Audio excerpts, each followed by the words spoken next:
स्वागत है दोस्तों, आप सभी का फिर से एक पवन सिंह जी की तगड़ी सी वीडियो में। चलिए तुरंत बिना टाइम गवाए हुए वीडियो को स्टार्ट करते हैं। हवे प्यार पूजा, हवे प्यार ईश्वर, ई बात के हो न सोचे विचारे। हमनी के दुश्मन भइल बाटे दुनिया, बिनती बाब केहू पाथर न मारे।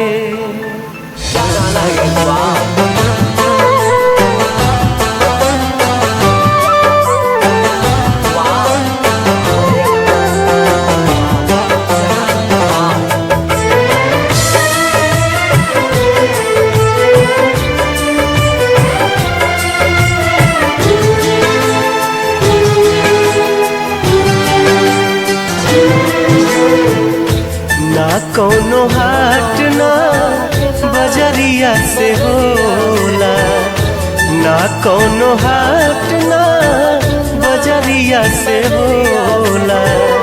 उमरिया के रोग है नजरिया से होला।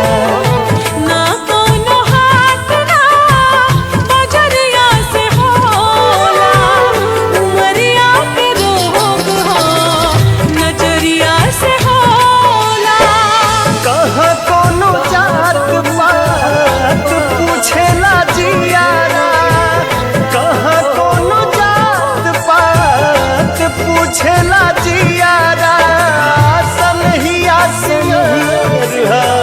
समरिया से होला।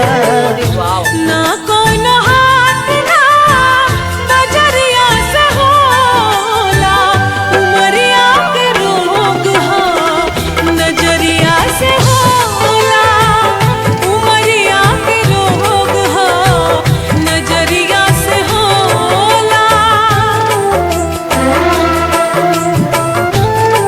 भाई ये गाना कौन सा गाना इतना अच्छा लगता है, इतना अच्छा लगता है, बहुत बार सुनना हो। और मुझे नहीं लगता कि ऐसा आज तक कोई गाना आया हो जिसकी आवाज़ देखते हैं क्या होता है।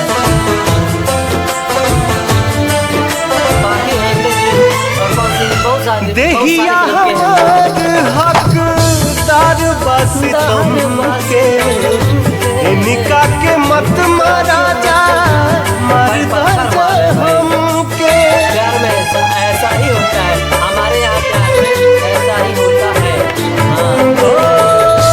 देहिया हमार हकदार बस तुम के, इनका के मत मारा जा मरदा जा हमके।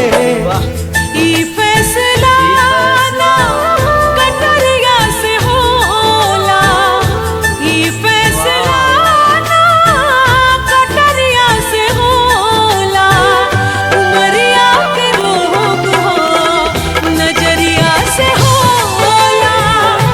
ना कोनो हाट ना बजरिया से होला। उमरिया के रोग है नजरिया से होला। भाई म्यूजिक एक नंबर, वाह क्या लग रहा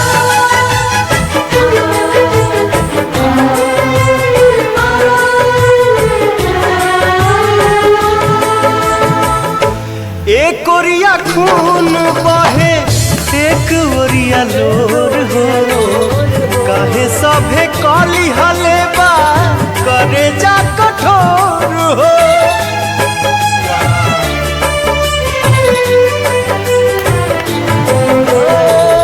एक ओरिया खून बहे एक ओरिया लोर हो, काहे सभे काली हलेबा करे जा कठोर हो। इश्क के इलाज नहीं जहरिया से होला। इश्क के इलाज नहीं जहरिया से होला।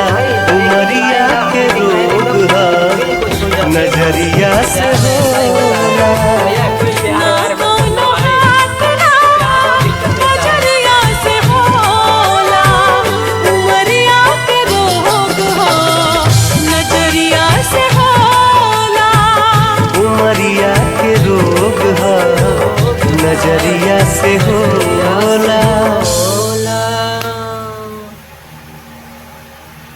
तो दोस्तों वाह, पवन सिंह जी का ये गाना ना एक नंबर भाई, एक नंबर। क्या गाना है, क्या लिरिक्स है, क्या फील है इस गाने में भाई। एक नंबर का गाना पवन सिंह जी ने बनाया था और उस टाइम के गाने इतने अच्छे होते थे भाई कि क्या बताएं। बहुत अच्छा गाना है पवन सिंह जी का ये। आपने भी एंजॉय किया, हमने भी एंजॉय किया। अपनी इस फैमिली को ऐसे एंजॉय कराना है और डेली इस पर तगड़े तगड़े रिएक्शन के वीडियो आते रहेंगे। So like, subscribe and watch more. Thank you.